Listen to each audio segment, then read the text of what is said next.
안녕하세요. 저는 이대무속고등학교에 1학년으로 재학 중인 이재현입니다. 저는 현재 서대문구 청소년 참여위원회 홍보분과장, 서대문 청소년 아지트 쉼표 총무 등 여러 가지 활동을 하고 있습니다. 열티에 활발한 대외 활동을 하고 있는 저이지만 사실 저는 학교폭력과 사이버폭력의 피해자입니다. 2018년 중학교에 진학한 저는 1학년답게 새학교와 새학년, 새학기의 두근거림을 갖고 있었습니다. 하지만 곧 학교폭력과 사이버폭력으로 인해 그 두근거림은 악몽으로 바뀌었습니다. 처음에는 은근한 방식의 따돌림과 괴롭힘만 있었습니다. 하지만 점점 가면 갈수록 따돌림과 괴롭힘은 더 심해져 갔고 반 전체로 퍼졌습니다. 그러다가 6월 달에 담임선생님이 안 계신 학급 단톡방에서 단지 SNS에 친구가 별로 없다는 이유로 무차별적인 욕설을 받았습니다. 괴로워서 단톡방을 나왔지만 다시 초대되어 욕설은 계속되었습니다. 단톡방 공간에서의 언어폭력, 학교 교실에서의 따돌림과 괴롭힘. 학교폭력은 사이버폭력으로 확장되어 24시간 내내 저를 가만히 두지 않았습니다. 그러다가 가족의 도움을 받게 되었습니다. 뉴질랜드에 살고 있던 형이 귀국하고 나서 제 생활과 이야기를 듣던 중 그것은 사이버폭력이고 학교폭력이라는 이야기를 해주었습니다. 저는 그때야 제가 당하고 있던 것이 폭력이라는 것을 정확히 알 수 있었습니다. 저는 형의 도움으로 제가 당했던 내용을 핸드폰으로 녹음하고 캡처한 뒤 비로소 담임선생님께 말씀드릴 수 있었습니다. 담임선생님께서도 아시게 되자마자 생활지도부와 위클래스에 저를 연결해 주셨습니다. 저는 상담을 받으며 학교폭력 피해에 대한 상처를 조금이나마 위로받고 서서히 진정할 수 있었습니다. 생활지도부에서 저를 괴롭힌 주요 가해자 10명에게 경위서를 작성하게 했고 저는 가해자들과 그들의 부모님에게 공개사과를 받을 수 있었습니다. 하지만 학교폭력과 사이버폭력은 그렇게 간단하게 끝나는 문제가 아니었습니다. 오히려 공개사과한 이후로 가해자들의 괴롭힘은 더 심해져만 갔습니다. 저는 너무나 당황스러웠고 우울해 어찌할 줄을 몰랐습니다.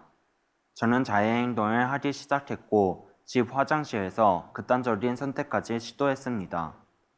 그러한 제 모습을 부모님께서 발견하시고 당장 학교를 그만 가라고 하셨습니다.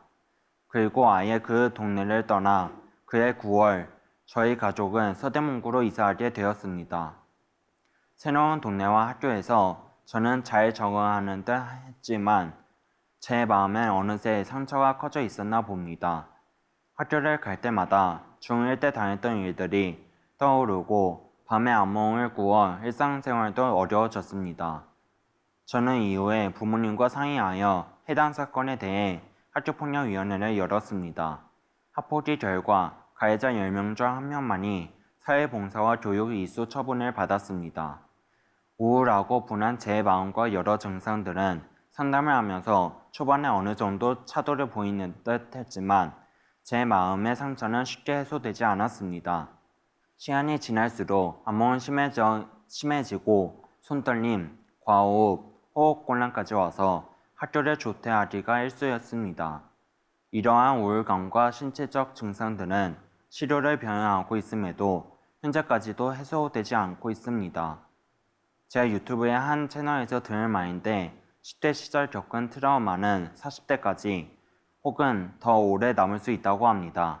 학교폭력, 사이버폭력으로 인한 상처가 저의 미래까지 잡아먹지 않도록 지금도 저는 애쓰고 있습니다. 제가 피해를 당하고도 이렇게 용기 내어 이 자리에 설 수 있게 된 배경에는 저희 가족들의 사랑과 도움이 있었습니다. 하지만 저와 같은 피해자 모두가 제 형과 같이 적극적으로 도움을 주는 주변인을 갖고 있진 않을 것입니다. 어떻게 하면 이 문제를 해결할 수 있을지, 저 같은 청소년이 더 발생하지 않을 수 있을지 이 강연을 준비하면서 저는 많은 고민을 했습니다. 제가 학교폭력과 사이버폭력을 처음으로 당한 중학교 1학년 1학기. 이게 학교폭력이고 사이버폭력이라는 것을 바로 알고 도움을 요청했더라면 제 가족과 담임선생님의 적극적인 도움으로 학교폭력위원회가 곧바로 열렸더라면 지금의 저는 이 불안함과 우울감을 겪지 않아도 되지 않을까요? 아니면 은따를 당하기 시작했던 학기 초 같은 반 학생들이 가해자에게 그만해 멈춰 라고 동시에 말해주었더라면 저는 학교폭력과 사이버폭력 피해라는 끔찍한 악몽을 경험하지 않아도 되지 않았을까요? 학교폭력과 사이버폭력을 하지 말라고 가르치는 교육들을 학교에서 숱하게 들어봤지만 왜 실제로 그만하라고 용기 내어 말해주고 도와주는 친구들이 저에게는 없었을까요? 괜히 도와줬다가 같이 이 끔찍한 학교폭력과 사이버폭력의 피해자가 될까봐 두려워서 그런 게 아닐까요? 저와 같은 청소년이 피해를 당했을 때 호소할 수 있는 분위기가 조성되고 부모님을 포함한 가족들은 피해자의 이상 지원을 바로 발견할 수 있고 선생님은 문제 해결에 적극적으로 나서고 친구들은 학교폭력과 사이버폭력 피해가 없도록 발벗고 도울 수 있도록 세상이 바뀌었으면 좋겠습니다.